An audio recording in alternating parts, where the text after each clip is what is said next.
Why do you feel that someone's personal gender identity and pronouns infringes your free speech?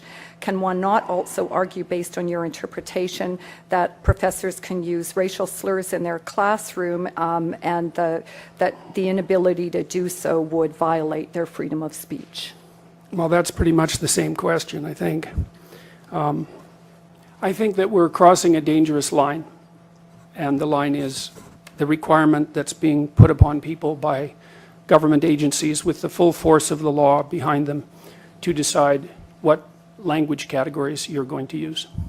When I opened this debate, this forum, I tried to explain what this is about, and I couldn't explain everything that it's about because it's about too many things.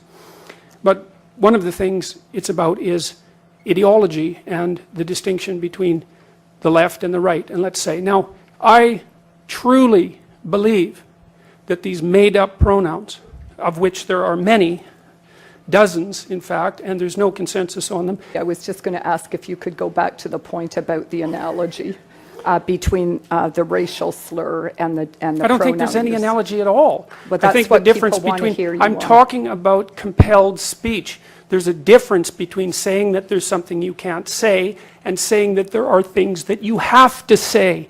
And I regard these made-up pronouns, all of them, as the neologisms of radical PC authoritarians. Do you understand that? And I'm not a fan of that sort of person. And the reason I'm not a fan of that sort of person is because I've done my homework.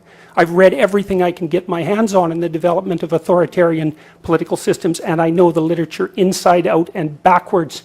And I am not going to be a mouthpiece for language that I detest. And that's that.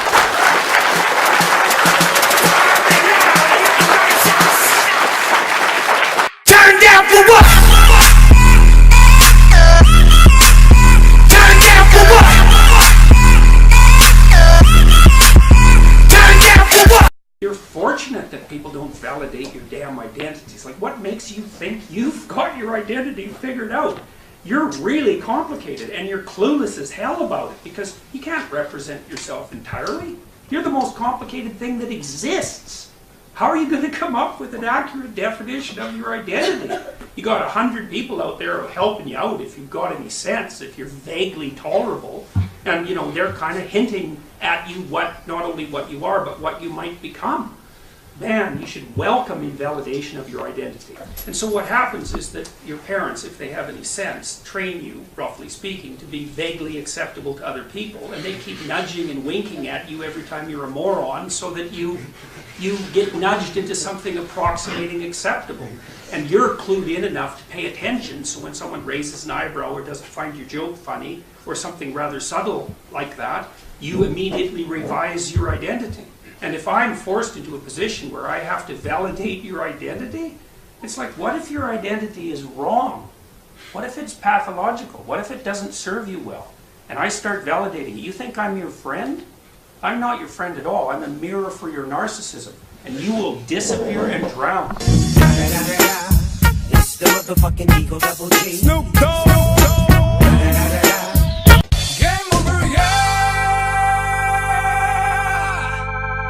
Jordan, let me read this tweet to you, and I'll get you to respond to it because I think it's instructive of the conversation that just took place between the two of you. Can someone please explain to Jordan B. Peterson that there's a difference between freedom of speech and freedom from consequence? Do you agree there's a difference? Well, certainly there's a difference. And are you prepared to suffer the consequences that society may deem you need to suffer because of your views? Yes, I'm prepared to do that. What does that entail? Are you open to learning? Well, hang on. That's not the question. Hang on, that wasn't the question. It's That's true. right. Well, so what am I willing to do? Well, I think that the Ontario Human Rights Tribunal is probably obligated by their own tangled web to bring me in front of it. If they find me, I won't pay it. If they put me in jail, I'll go on a hunger strike. I'm not doing this. And that's that. I'm not using the words that other people require me to use, especially if they're made up by radical left-wing ideologues. Oh yes, a soul survivor. If you're looking for me, I'll be on the block with my thing cocked, possibly sitting on the drop now. Cause I'm a rider. Oh yes, a soul survivor. thank you for being here. I want to quote briefly from a document from the Ontario Human Rights Commission. It says, some people may not know how to determine what pronoun to use. Others may feel uncomfortable using gender-neutral pronouns. Generally, when in doubt, ask a person how they wish to be addressed. Use they if you don't know which pronoun is preferred. Simply referring to their person by their chosen name is always a respectful approach. So you can use a pronoun, you can use their chosen name. So if someone chooses to change his name from Paul to Peter, surely you would use Peter because it's a matter of simple politeness and respect. If the same person chooses to change her name from Paul to Paula, I won't use the name Paula simply as a matter of respect. I'm just arguing, sir, that you always base whatever you say on what the Ontario Human Rights Commission is saying, and I'm quoting from the Ontario Human Rights Commission document. They're saying we're not mandating pronouns. You can always use the person's chosen name as a respectful approach. Then, well, I would say then that's actually an indication of just exactly how poorly the policy documents are written, because I can quote this one, which is also from the Ontario Human Rights Commission website, that says, and I quote, refusing to refer to a person by their self-identified name and proper personal pronoun constitutes gender-based harassment. And so if the policies were written in a coherent manner and there wasn't internal contradictions, then your statement would be a reasonable objection. But since it's not written that way, and I do believe firmly that that's a testament to the degree to which it's a poorly written set of policies, is that it's full of internal contradictions. It's the motherfucking Eagle Double G. Snoop Dogg.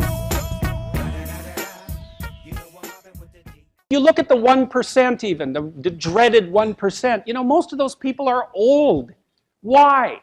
Well, when you progress through life, if you're reasonably successful, you trade in your promising youth for your wealthy old age, but you're still bloody old. Would you trade it? Would you trade your youth for that? Like if you factor age out of the economic equation, things look a lot different. Well, of course older people have more money. If they have any sense, they've been collecting it for their whole life. Is that somehow unfair? Gotcha, it's bitch. not unfair unless you want to be poverty-stricken when you're 70, and you don't want to be poverty-stricken when you're 70. So I just don't understand what's happened to the universities. I can't believe that you're not told when you come the first day, look, man, you're here on a heroic mission. You're going to take your capacity to articulate yourself to levels that are undreamed of. You're going to come out of here unstoppable. You're going to be able to do anything you want. It's like, that's what you're here for. Instead, you're taught that, well, you know, the world's a pretty oppressive place, and you're probably the bottom of the victim pile, and there's virtually nothing you can do about it except, you know, deconstruct the patriarchy. And it's so weak-kneed and so pathetic that universities should be embarrassed that that's what they're peddling to students. I'm embarrassed by it. You know, I've gone on public record telling parents, bloody well send your boys to trade school because at least they'll learn something useful. Damn. And that's a terrible thing for someone like me to say, because I do believe that that being articulated and educated in the highest possible manner there's nothing that's better for you and for society. And why have the universities forgotten this? Well, that's postmodern neo-Marxism for you, you know. Then the philosophy of intense resentment and oppression and group identity, and God, it's just pathetic.